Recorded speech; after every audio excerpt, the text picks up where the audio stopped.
Another scoring winger linked to the Islanders, not likely coming to the island. We've got the latest, plus an offseason review that may actually make Islander fans happy. All that and a lot more on today's Locked On Islanders podcast.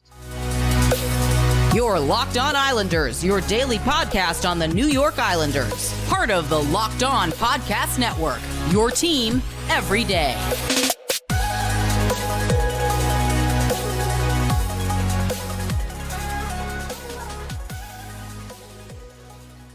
And welcome, everybody, to the Friday edition of the Locked On Islanders podcast, part of the Locked On Podcast Network, your team every day. I want to thank everyone who makes Locked On Islanders their first listen every day. Don't forget to subscribe on YouTube or wherever you get your podcasts so you can get new episodes as soon as they drop. And you can now also find us on SiriusXM on the SXM app. Just do a search for Locked On Islanders.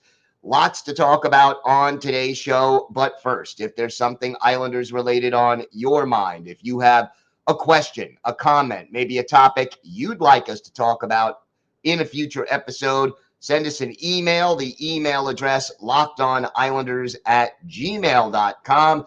And if you leave your first name and where you're from, we are happy to mention you on the show when we discuss whatever it is that's on your mind. You can also follow the show on Twitter at Locked On Isles, and you could follow me, Gil Martin, on Twitter at Ice Wars, NYR vs NYI. We'll keep you up to date on all the latest Islanders news, notes, and happenings throughout this offseason. Hirings, firings, trade rumors, free agency. If it's happening to the Islanders, we will discuss it here on the Locked On Islanders podcast. Let's get started with the big news of the last couple of days. The Islanders not looking all that likely that Vladimir Tarasenko will be joining the Isles. And the latest information coming from Elliotte Friedman, who was on NHL Tonight, and basically had this to say. A lot of Islander fans have been sending me notes about Tarasenko, Vladimir Tarasenko. You know, Lou Lamoriello, God love him, he's not going to tell me anything. But one thing I heard, and again, this is one of those things that could blow up in your face, but one thing I heard was it is not a match. And Friedman talked about the fact that Tarasenko just recently changed agents, and went on to say, I heard Tarasenko and the Islanders were possibly a bad match, and it's not going to happen. But I do think they're looking for another scorer. Yes, absolutely. So, look, Tarasenko, there are always issues. He is on the wrong side of 30, and we also know, and everydayers, you know, we've discussed this, that Tarasenko is not a great defensive player, and boy, we all know his long injury history.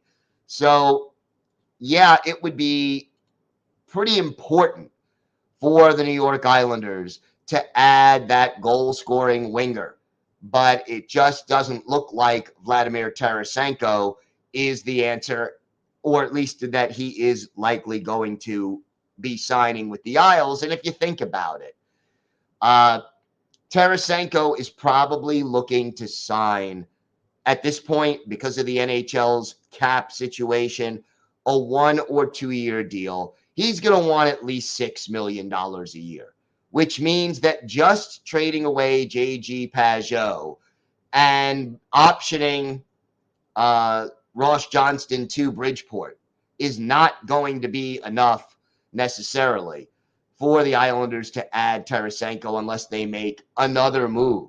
And, you know, that could be an Oliver Wahlstrom move if you include him in a deal like they were rumored to be doing with Alex DeBrincat.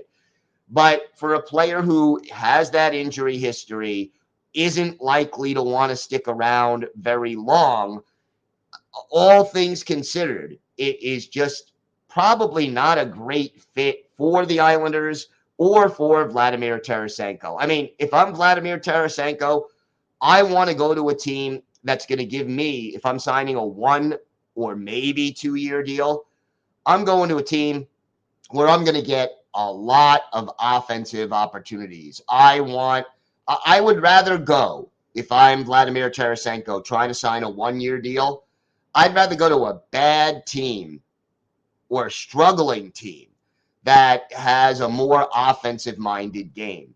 The salary cap is supposed to go up by roughly $4 million next season. Again, we don't know that to be the final number, but that's the number that's been discussed in NHL circles. So, hey, go to Arizona. Go play for Anaheim or Arizona or some other team that plays more of an open style of hockey, but may not have a great chance to win right now because they're rebuilding. Go to San Jose. Not to insult those teams, but they're just in the midst of a rebuilding situation. Go to Philly.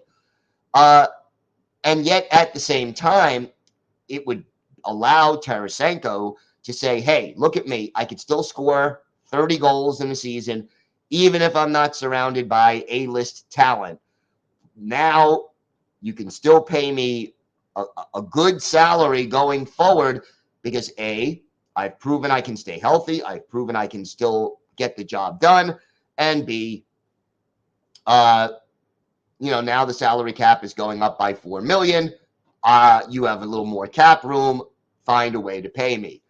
If I'm the Islanders, the problem with Tarasenko, you don't have to give anything up to get him because he is, as of right now, an unrestricted free agent and probably the last unrestricted free agent out there who might be able to provide the Islanders with some real goal-scoring help on the wing.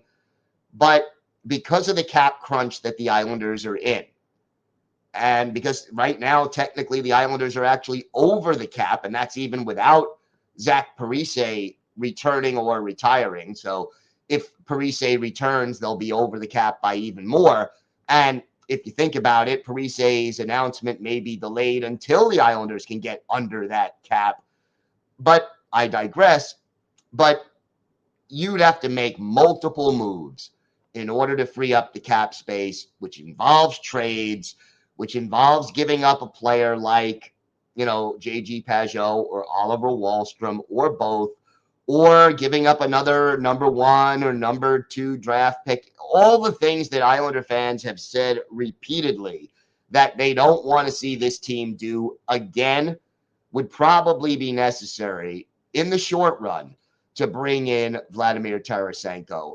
And that's one of the reasons why I feel that a pure trade is probably the way that this team is more likely to go when it comes to bringing in that goal-scoring winger.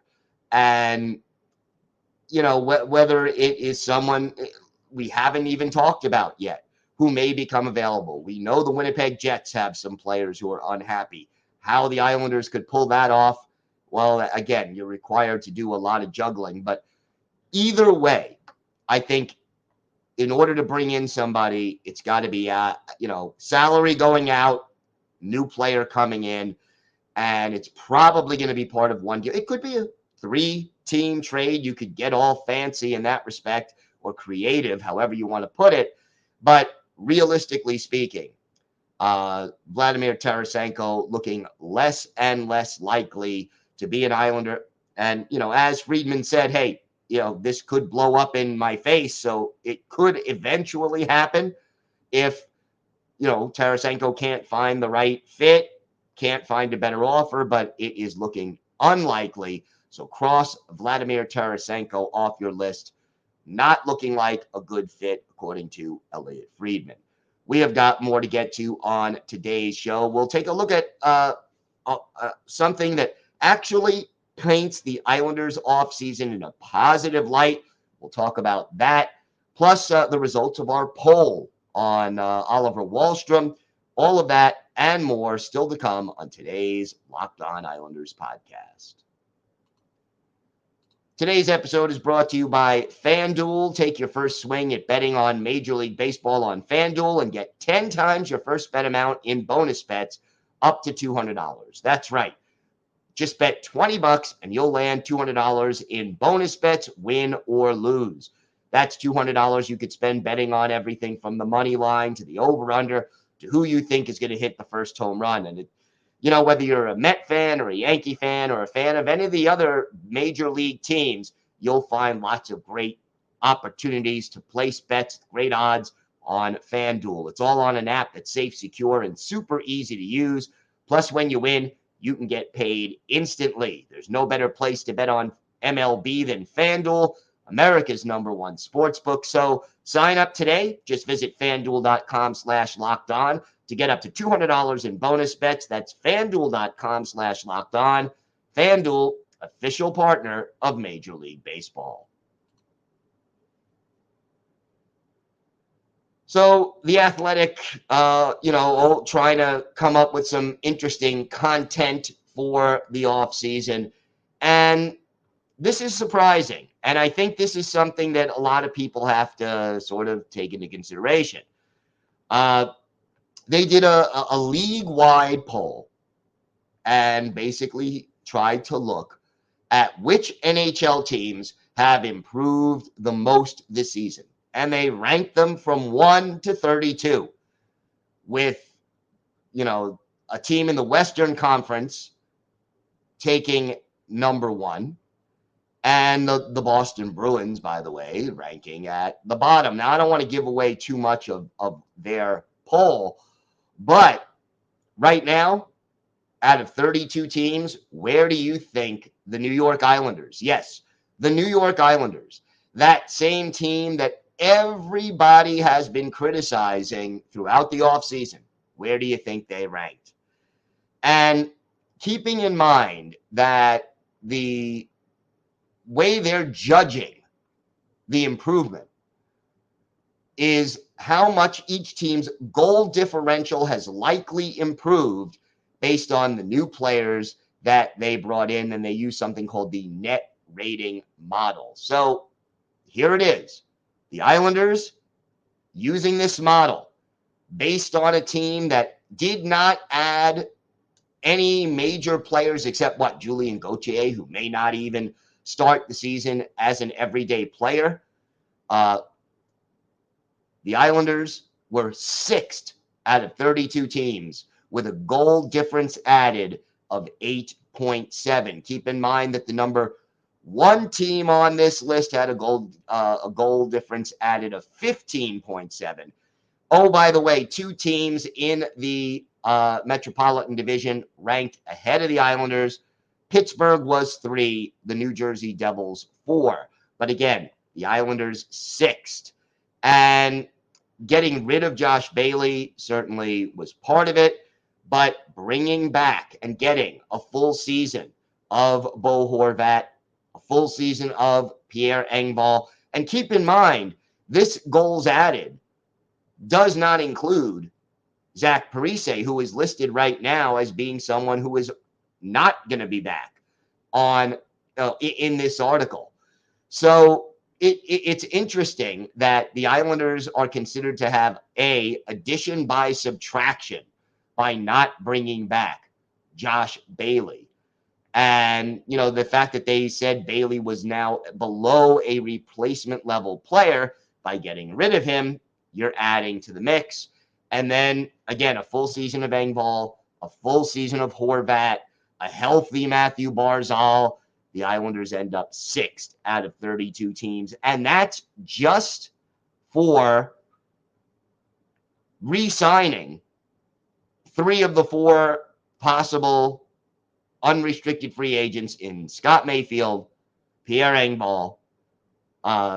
This is just bringing back your guys.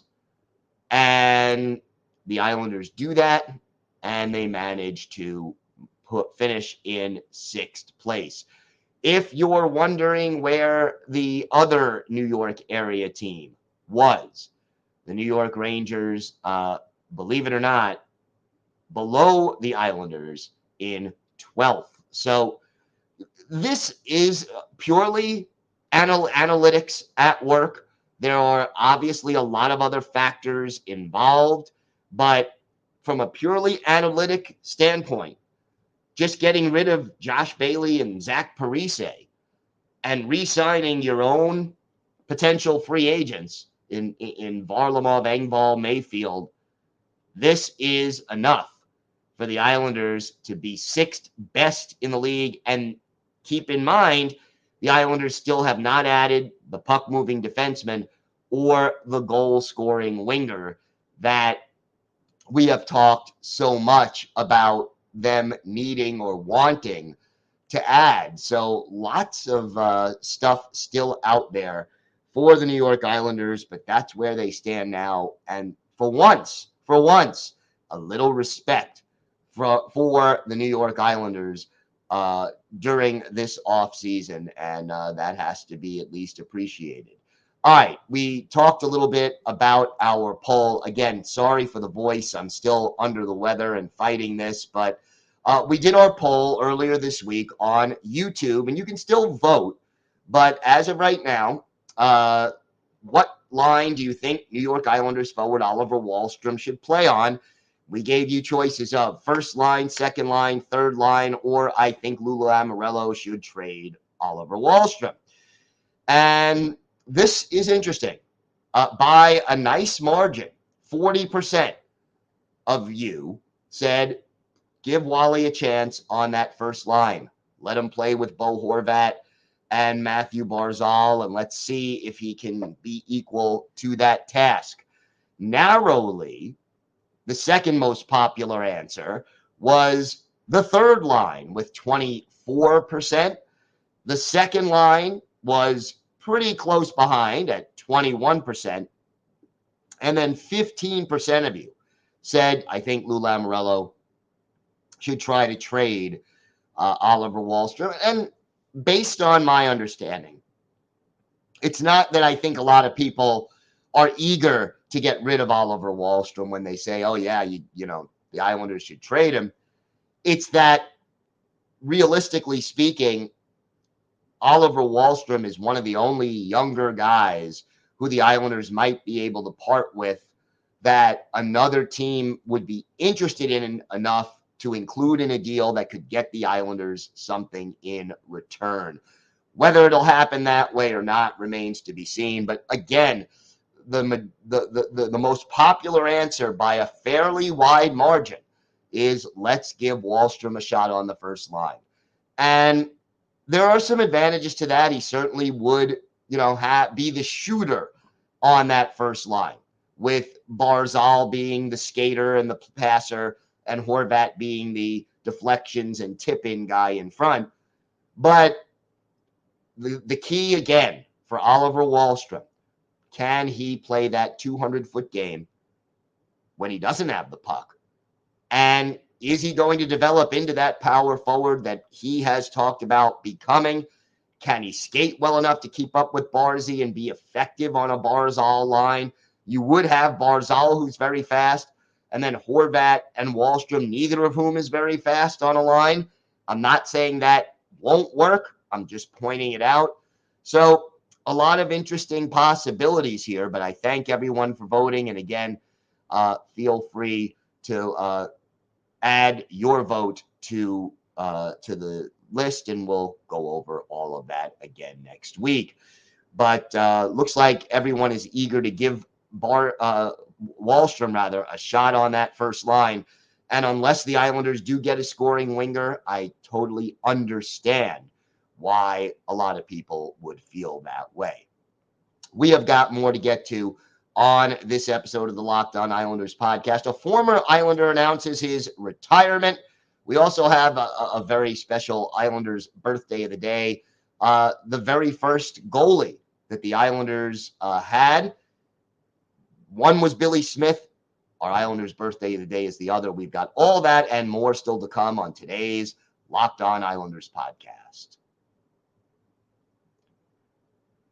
So another former Islander announced his retirement this week, and we want to wish all the best to Nate Thompson. Thompson played parts of 2 seasons with the Isles, 2008, 2009, and 2009, 2010.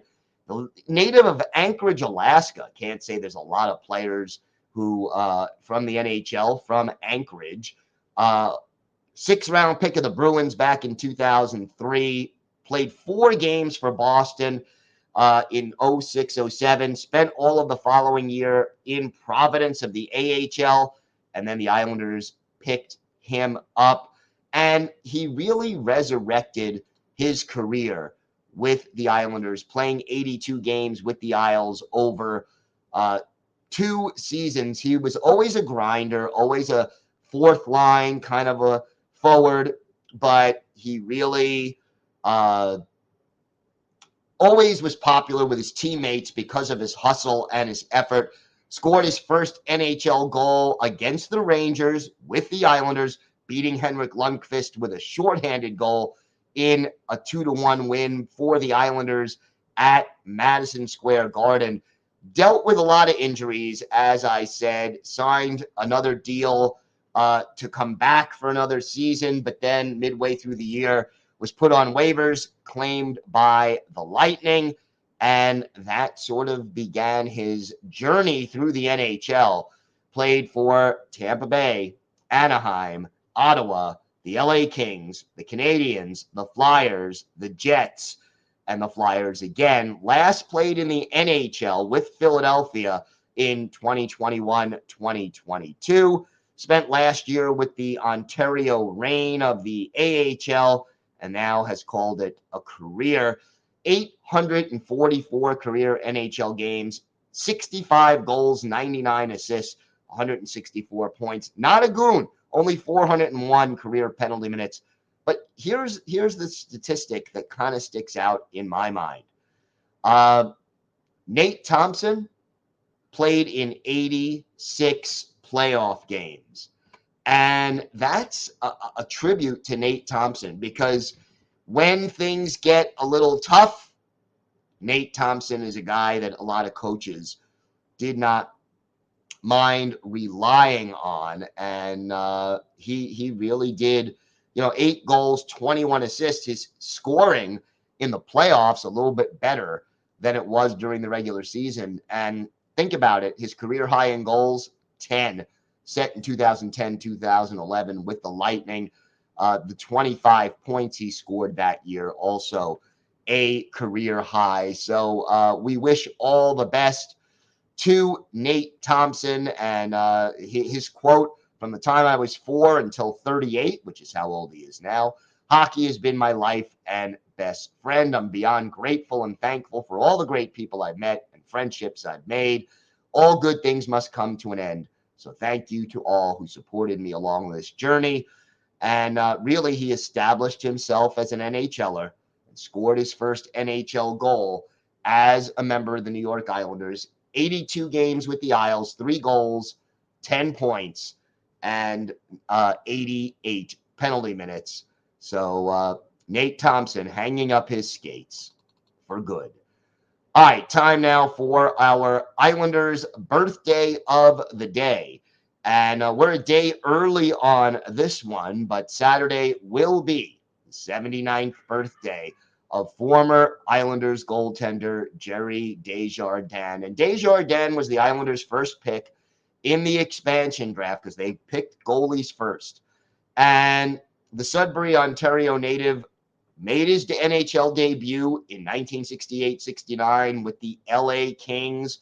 Later played for the Blackhawks, was the backup of Tony Esposito there. And then the Islanders selected him in the expansion draft. And he led the Islanders with 44 games played in their first season. But boy, the Islanders won 12 games out of 78 that year. 5 wins, 35 losses, 3 ties that year, and a 4.68 goals against average. Ended up playing another year with the Islanders, cut the goals against to 3.12, almost doubled the win total as well to 9. Then signed with the Michigan Stags of the WHA. That team folds. He ends up back in Buffalo and was part of the Buffalo Sabres team in 1975 that went all the way to the Cup final. And he later finished his career with the Sabres at the end of the 77-78 season. Coached a little bit in the Ontario Hockey League, basically as an assistant for a couple of years. But Desjardins, a big part of the Islanders' first 2 seasons. we go back and look at one of his better games with the team, and it in fact was his last game with the New York Islanders. April 2nd, 1974, at the Old Barn, the Nassau Veterans Memorial Coliseum. The Pittsburgh Penguins are the visiting team, and Gary Innes gets the start in goal. Jerry Desjardins, the goalie for the Islanders. Islanders fall behind 2-0 on goals by Wayne Bianchin and Sil Apps, but then 2 goals by Ralph Stewart tie it. And then in the third period, the game winner, Bobby Nystrom, his 21st from Ed Westfall and Gary Howitt. And Desjardins, 38 saves in a game that the Islanders were outshot 40-17. But he stole them a win. And that is the basic memory that I have of Jerry Desjardins. Him standing on his head and playing really well while the Islanders were outshot by almost a 2-1 margin, and yet he kept them in a game they had no business being in, but more often than not came up short. But again, proved he could be a quality goalie when he went on to Buffalo and had a solid team in front of him. All right, thanks again for making Locked On Islanders your first listen every day. Everydayers will be back on Monday with more of the latest Islanders news, notes, and happenings. Until then, have a great weekend, everybody. Stay safe. And of course, let's go Islanders.